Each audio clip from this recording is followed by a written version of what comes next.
Hello, folks. It's me again, Amanda Enderman, your trusty tour guide in the wonders of the wonderful city, also known as Rio de Janeiro.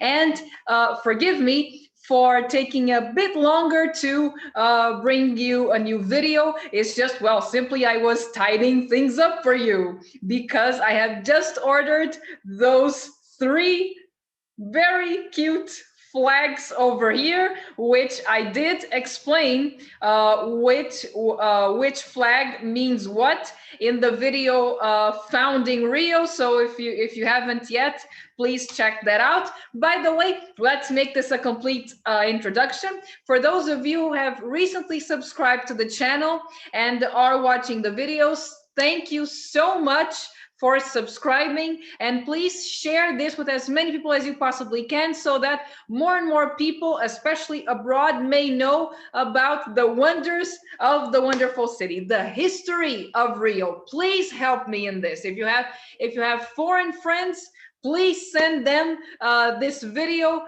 and I hope they'll enjoy it. All right. And for those of you who have just arrived in this channel and this is the very first video you're watching, I recommend that you watch the two series that I have currently in this channel, which I'll leave the links here for you, which one of them is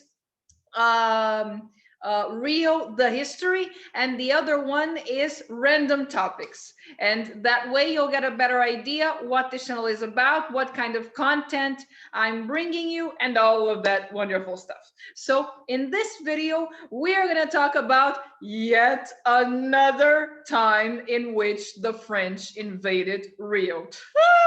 Oh boy. And you may have guessed this already by the title when I said, here come those French again. Yes, they came again in the 18th century. So for those of you who have already watched this may come as a shock to those of you who already watched the Founding Rio video, and you're thinking, oh, okay, so the French invaded Rio in the 1500s, very good, fine and dandy. Then the founder of Rio, Estácio de Sá, expelled them, and all was well that ends well, right?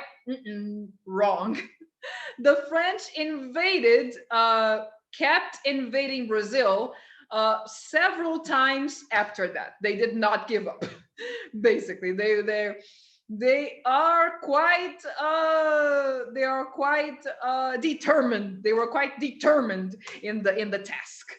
So basically, after the expulsion, they tried to invade the Northeast just as the Dutch did, but unlike the Dutch, which were successful for quite a while in settling in the Northeast. In fact, sometimes when I read about this part of Brazilian history, I'm like, oh boy, imagine if the Northeast of Brazil all spoke Dutch.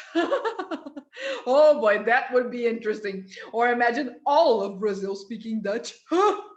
My goodness, even me. My goodness. So, crazy things that history does, right?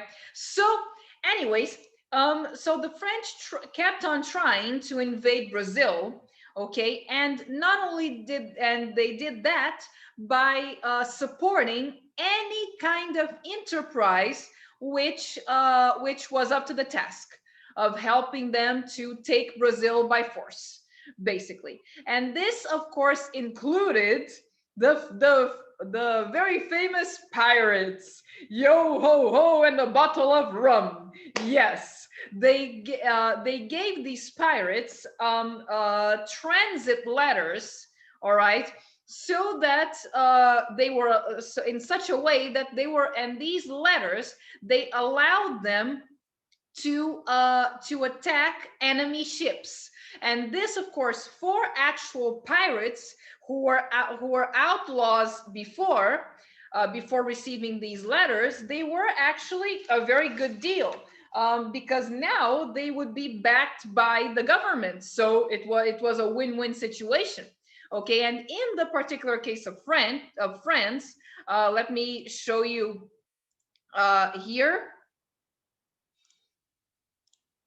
So this over here is an example of one of these letters of permission, which allowed private people to act in behalf of the government of the crown, that is, and attack enemy ships. And by the way, folks, it wasn't just France that did this. England also was doing this at the time. All right.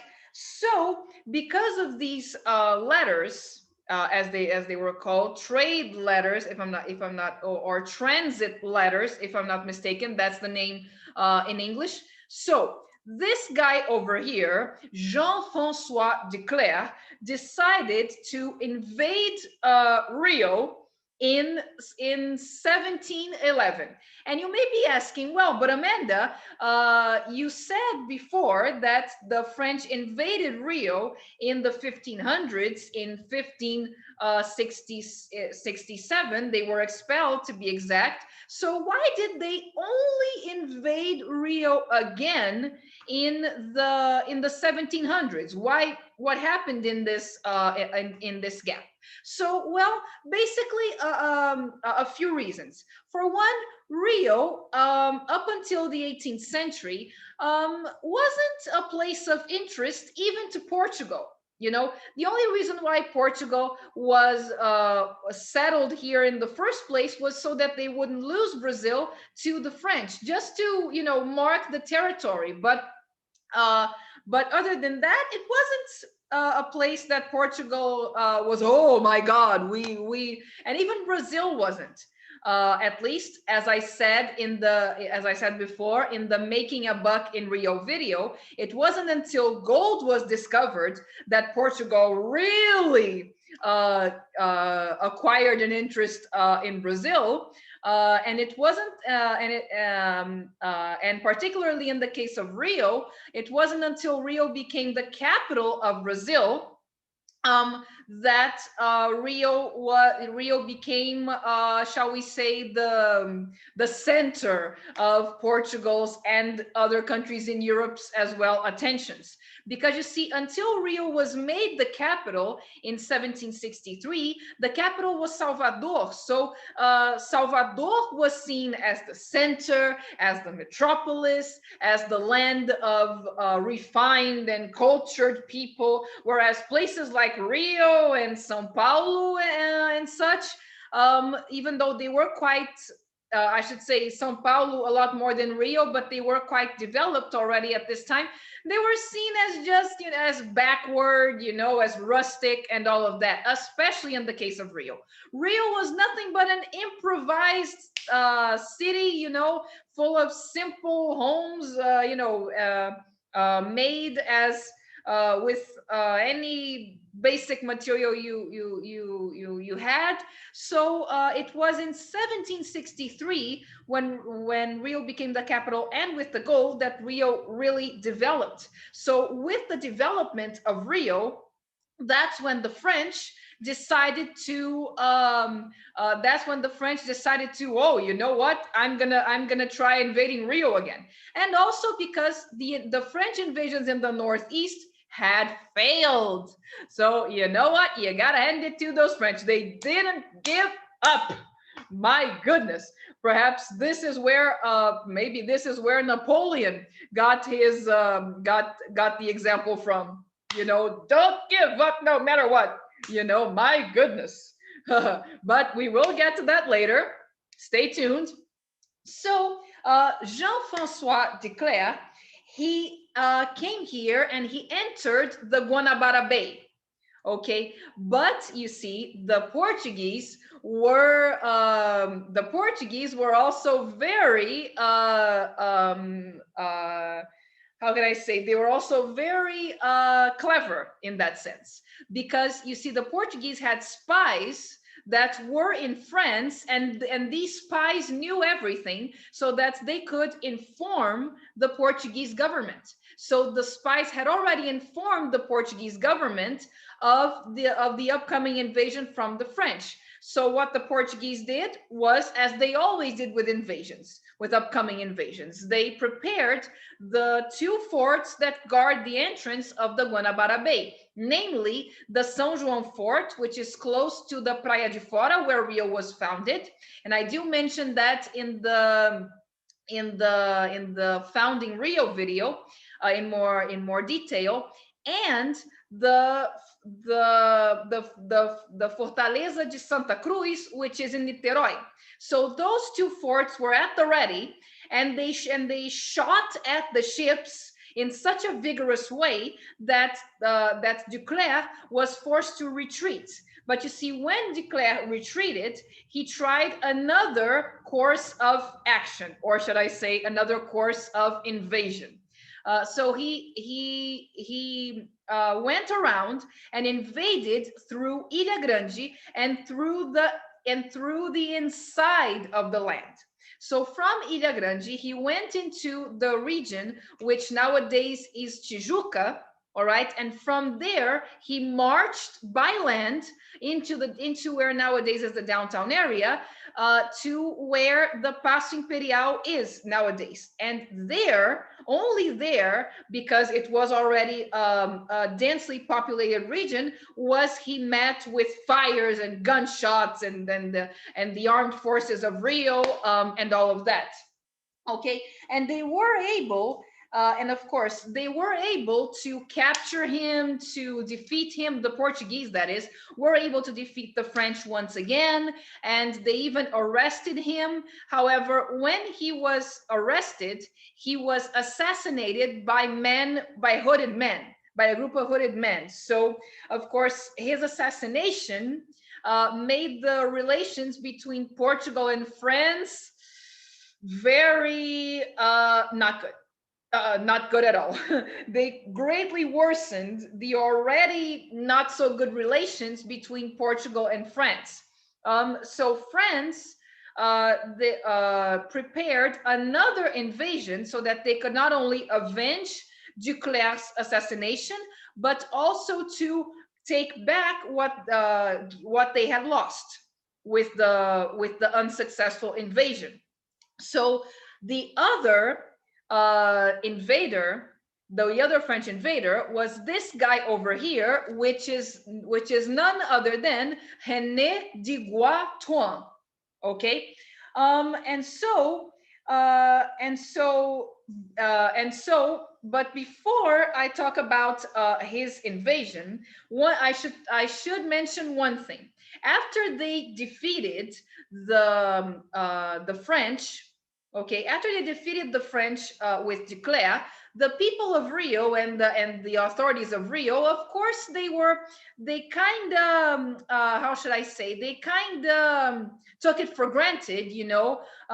They celebrated, and in these celebrations, they forgot one very crucial thing: that the invasions by Duclerc made it quite clear how poorly defended the city was when invaded from within by land. Because you see, all of the forts and fortresses that were meant to defend the city of Rio up to this point were meant to defend the city of Rio if the invasion was done by sea. If the invasion was done by sea, not by land. So by land, there were very little defenses. But since they were overconfident with their victory, they kind of relaxed. And when René Duguay-Troin came along in 1711 with 17 ships and 4,000 heavily armed men, so when he came here, the authorities had already been alerted by the Portuguese spies in France. So of course, the authorities in Portugal alerted the governor, the general governor of Rio at the time. But you see, in the day that he invaded, which was June 12th, 1711, let's say nature played a trick on the fortresses of Rio. There was a massive fog that day, and so they weren't able to see the ships. So they reported, you know what, there's nothing here. There's no invasion here. And so the governor said, then you know what, don't bother. They're probably not invading yet. And with this, they went through those initial defenses and Tuan was able to basically take over the city of Rio. And he did this by having his troops take over 3 of the 4 main hills of the city of Rio. And of course, once you take the hills, once you take over the hills of the city of Rio, the easiest thing is to, from up there, bombard the city if you need to. So he took over the hills of the city of Rio, and in fact, he took over it in such a way that he only left when he got what he came for. The governor was forced to make a deal with him, basically to give him what he wanted. So he went back to France with 240 contos de réis. That was the money of the currency back then. 100 bags of sugar, which, as I said in the Making a Buck in Rio Part 1 video, was a very, very expensive commodity even at this time, and 200 oxen. Yes, he demanded 200 oxen. For what? I have no idea. Okay, so and of course the other treasures that he looted, because he did do a lot of looting in the city of Rio. And speaking of which, this poor church over here, which is called Igreja de São Francisco da Prainha, was the unfortunate victim of these invasions. Because you see, when he was taking over the Conceição Hill, which is this hill over here where this church is, the governor, he ordered that this church be burned to the ground. So it was completely destroyed, and only in 1738 this other church was built in its place. So you can see, and burning it to the ground didn't stop them from invading either way. And the most ironic part is that the French actually built an improvised fort up in this hill. Okay, and it was only after they left, after the deal was made and such, that the Portuguese noticed that, well, we need to build forts all over the city and in this hill. So this is how this fort over here was built. This, by the way, is up in the Conceição Hill, which I highly recommend that you visit. It is not a favela by any means, even though I have to say that now, with this current situation of the pandemic and such, it has become a little bit of a dangerous place that I heard of. But let us hope that pretty soon it will go back to what you see in this picture. Seriously, and I say this because I have been there myself, more than once, as a matter of fact. As you can see by this picture here, this is me. Yes, this is me back when I was an intern in tourism. So this was in 2014, I think. So it's 7 years ago. So I'm even going to come closer. Do I look different? Have I changed much in these 7 years? So certainly you can notice that my hair is dyed a different color. Back then I dyed my hair black. So anyways, folks, this other fort over here is also military area, and it is also part of the complex of the other fort, which is the Fortaleza de Nossa Senhora da Conceição. All right. So it was after all of that occurred that the French decided to build this fort, as well as the other one, this one over here that I showed you. Okay, and the silver lining of this tale is the following: that after all of this happened, the King of Portugal decided to send an expert in military engineering, which was João Massé, and he was a French, but he was also French, but he was in service of the Portuguese crown. Only when he came here in 1713, Rio was already well defended by none by 15 other forts besides the ones that we already had. So basically, we had to be kicked right, left, so that we finally could amplify our defenses. So, folks, this is the end of this video speaking about the French invasions to Rio in the 18th century. And I hope you liked this video. And once again, stay tuned, because let these flags over here, which I have just ordered, be a hint for you, because I am gonna do a video in the future about historic flags of Brazil, among several other topics. So stay tuned, and don't forget to subscribe to the channel, like the video, and share this with as many people as you possibly can, so that each time more people may know of the wonders of the wonderful city. Okay, so as usual, I'll see you in the next video. Bye.